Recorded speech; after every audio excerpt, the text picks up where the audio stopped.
Hello, everybody. This is Love from Above by your Sibling Spirit Guides. I'm Maureen, and this is my brother.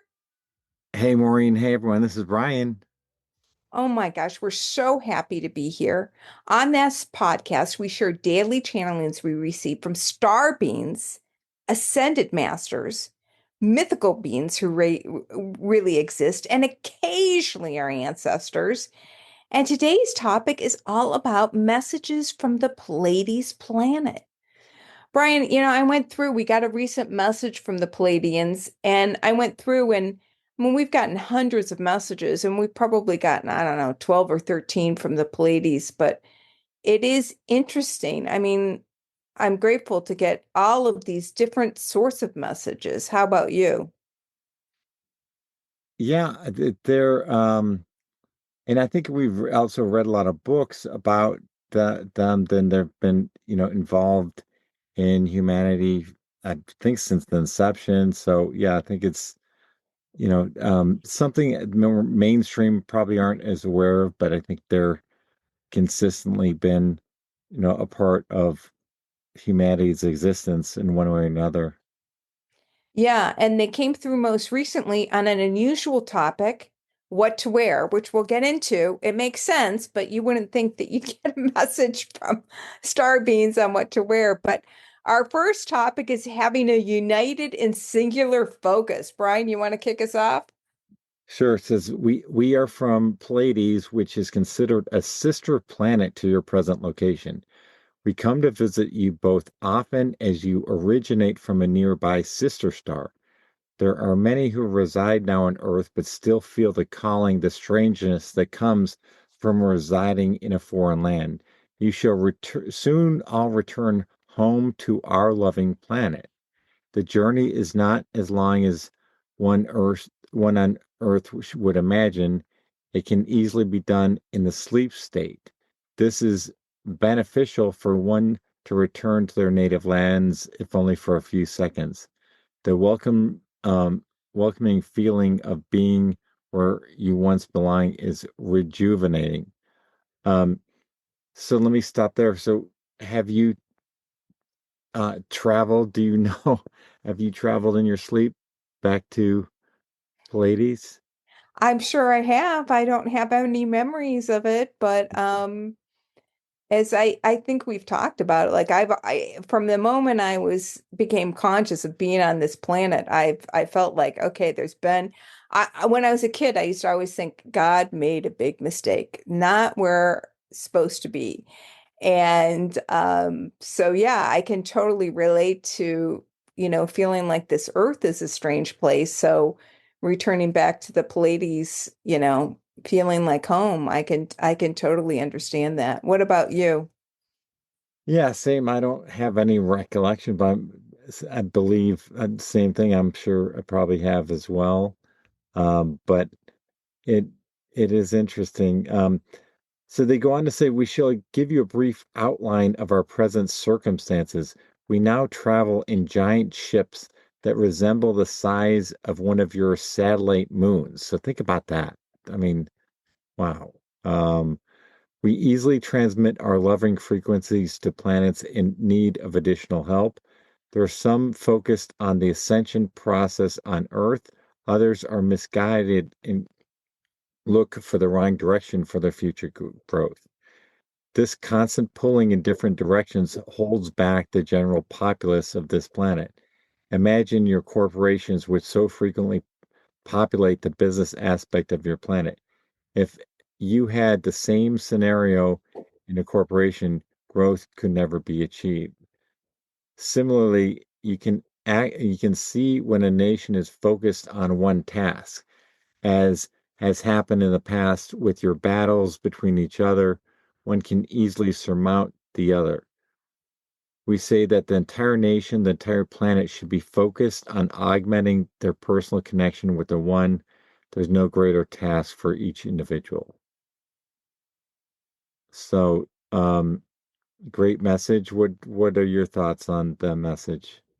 It's beautiful. I mean, can you imagine the whole nation focused on, you know, expanding their personal connection with the one and all united in that direction? I mean, you can see that in certain countries. Isn't it Bhutan where the national goal is like happiness? Yeah, you can see, I mean, there are so many, well, it's also, if you look at the traditional media, because it's always, I think, as we know, it's just thrives on sort of this type of stuff. So pointing people in different directions and misdirection and things like that. But it would be great if we could all focus on what we should be focusing on, um, you know, the important things rather than the other things that people focus on. Yeah, so I'll continue with the most recent message, which was from May 30th of 2025, which is advice on what to wear, which Brian, I mean, come on, that's shocking to get a message from the Pleiadians about what to wear. I mean, are you surprised? It's going to tell you like what designer you should be wearing. Is that what you're thinking? What's the latest in fashion? Well, wait till we get to it. It's interesting.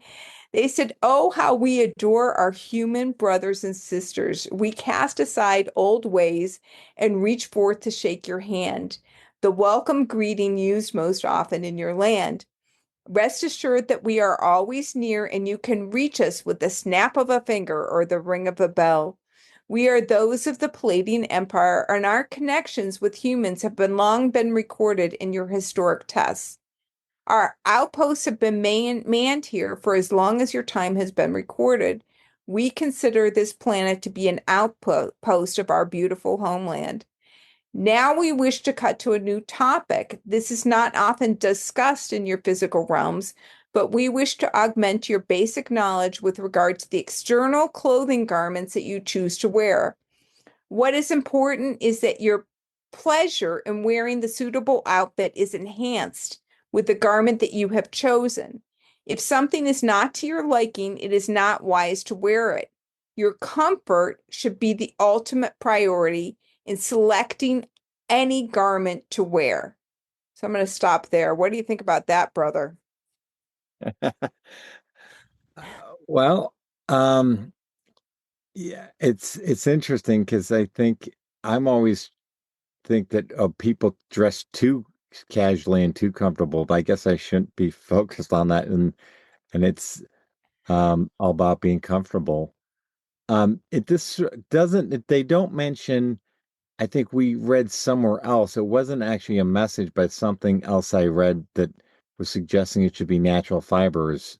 But they don't mention anything about that, huh? Just the comfort. Right. Yeah, you found that great. I think that was something you found on Reddit where it was Yeah, saying that polyester, the vibration of polyester, a dead body has a higher vibration than yeah, yeah, polyester. And then like linen, pure linen is like 5,000 megahertz or something like that is the highest. But they go on to say that for men, if the suit is uncomfortable, the necktie too tight, refrain from wearing such obscure clothing. For women, the same is true. If something looks good in the eyes of your culture, but castrates you into an uncomfortable cylindrical tube, we would suggest abandoning this for more loose-fitting, comfortable clothing. These are the wisest to wear as they allow the movement of the energetic molecules and provide the greater release for your bodily frame. Isn't that interesting? Well, I think we got another message about this too. They said the the yoga pants are not, Right. people wear yoga pants all day long.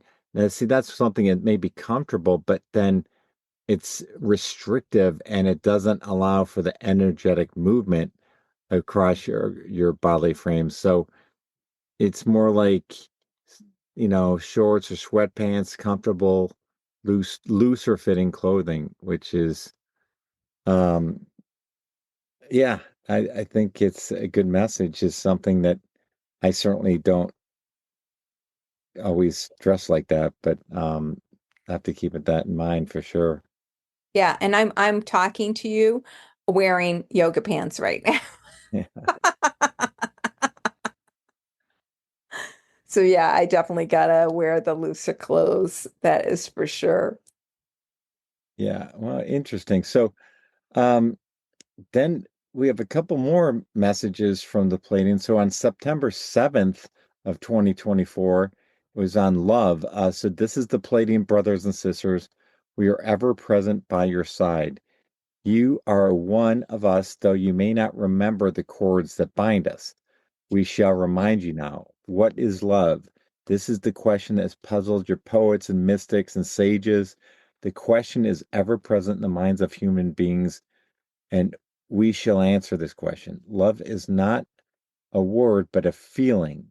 That is why it's hard to iron out into alphabetical concepts of your written language, for it's a presence. The presence is greater than can be composed with your even your weightiest words. The aspect of love is essential for living your best life. How can one do this? It's easily achievable for one who is aware of the inner presence. The magic that you often seek is found within the securing ties of the bonds of love. These ties are like your cellular structures. They provide the opportunity for you to experience the best of life. Isn't that beautiful? What are your thoughts? Yeah, it is a great message. Yeah, it is absolutely beautiful. And you know what? I've got to start at the beginning where they talk about um in every one of these messages, they're talking about how that we are part of them, that we don't remember our connection to the Pleiadians, but apparently they remember our connection to us, which that's fascinating, right? Yeah, yeah.